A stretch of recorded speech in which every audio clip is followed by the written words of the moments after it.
this episode, we'll learn about auto exposure bracketing. Adorama TV presents Exploring Photography with Mark Wallace, where you will learn innovative techniques on shooting a wide range of photography. Here's your host. Hi everybody, welcome to another episode of Exploring Photography right here on Adorama TV, brought to you by Adorama. It is the camera store that has everything for photographers. You can check them out at adorama.com. Well, a few weeks ago I was talking to some of my photographer friends about auto exposure bracketing, and one of my friends said he was having issues when shooting in shutter priority mode. Specifically, he said sometimes exposure bracketing just didn't work. Well, before we get into that, I just want to remind you that Adorama has some terrific contests, and if you enter, you could win some great prizes. Well, first let's talk about what exposure bracketing is. Bracketing is simply taking a series of photos of the same scene, usually 3 photos, one that's exposed correctly, one that is underexposed, and one that is overexposed. Normally you under and overexpose by the same amount. So if you had an underexposed shot that was underexposed by 1 stop, your overexposed shot would be overexposed by 1 stop as well. Well, almost all cameras have an auto exposure bracketing feature. Now, this is normally referred to as AEB. That stands for auto exposure bracketing. And it normally has a symbol that looks something like this. So if you see that on your camera's menu, that is the auto exposure bracketing symbol.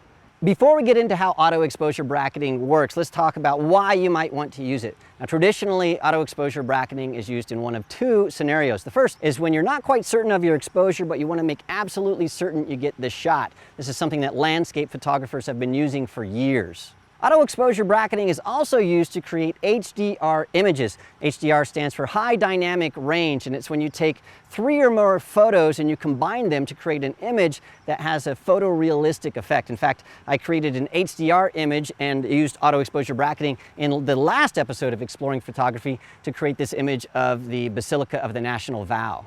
Almost all cameras with auto exposure bracketing have the same basic settings. Now, for the specifics of your camera, make sure you check your camera's user manual, but generally, all cameras work something like this. The first thing you need to do is turn on auto exposure bracketing. Next, some cameras allow you to set how many shots you'd like to take in your auto exposure bracketing series. The third thing you need to do is tell your camera how much to over and underexpose each image. This usually ranges from 1/3 to 3 stops. Finally, set your drive mode to continuous or self-timer mode. Once this is all set up, you just press the shutter release once to take all the shots in the series. Now, on some cameras, you can set the drive mode to single to allow you to take each of the shots individually using a separate shutter press for each of the shots. It's important to understand that auto exposure bracketing works differently in different modes, and this is why my friend was having issues when auto exposure bracketing using shutter priority mode. Now, to understand this, let's first take a look at how auto exposure bracketing works in aperture priority mode. In aperture priority mode, you set the camera's aperture. Now, let's say we've set our aperture to f8.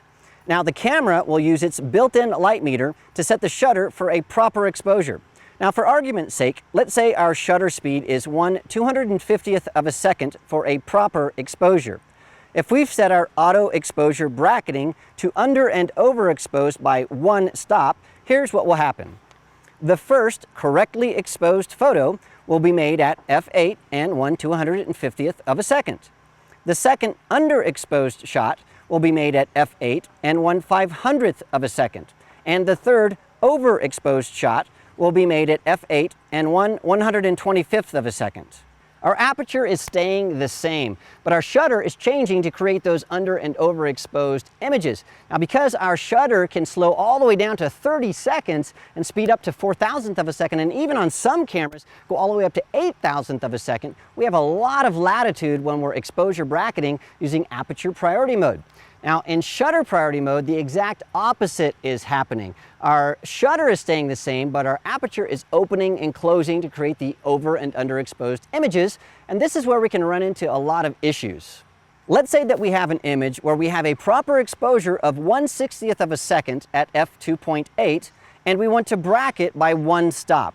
That's one image overexposed by 1 stop and one image underexposed by 1 stop. Let's also assume our lens has a maximum aperture opening of f2.8. Our first properly exposed image will be made at 1/60th of a second at f2.8. Our second underexposed image will be made at 1/60th of a second at f4. But we'll run into issues on our third overexposed image. To overexpose by a full stop, our aperture would need to open to f2, but our lens isn't able to do this. So we just end up with an additional properly exposed image shot at f2.8. To fix the issue, you'd need to increase your ISO by 1 stop so your aperture would have some room to breathe, or you could adjust your shutter by 1 stop as well. It doesn't really matter which way you choose. The important thing to remember is that when you're in shutter priority mode using auto exposure bracketing, you're going to run into issues when the aperture is fully open for the properly exposed image.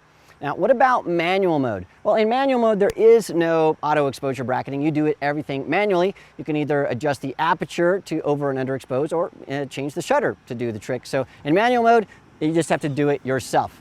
Now, 2 additional notes about auto exposure bracketing. The first is when I'm using auto exposure bracketing, I almost always use aperture priority mode, because in shutter priority mode, when the aperture changes, your depth of field changes as well. And so that's something I try to avoid. And the second thing is bracketing isn't just for exposure. You can also bracket your white balance, you can bracket your ISO, and you can even bracket your focus. In fact, these are topics that we'll cover in future episodes of Exploring Photography right here on Adorama TV. So don't forget to subscribe to Adorama TV so you don't miss a single episode. There's all kinds of stuff that I'm doing, but there's all kinds of contributors as well. And you can check out the Adorama Learning Center for all kinds of articles about the stuff that we're talking about today. And you can see all of the past episodes as well. Thanks again for joining me, and I will see you again in the next episode.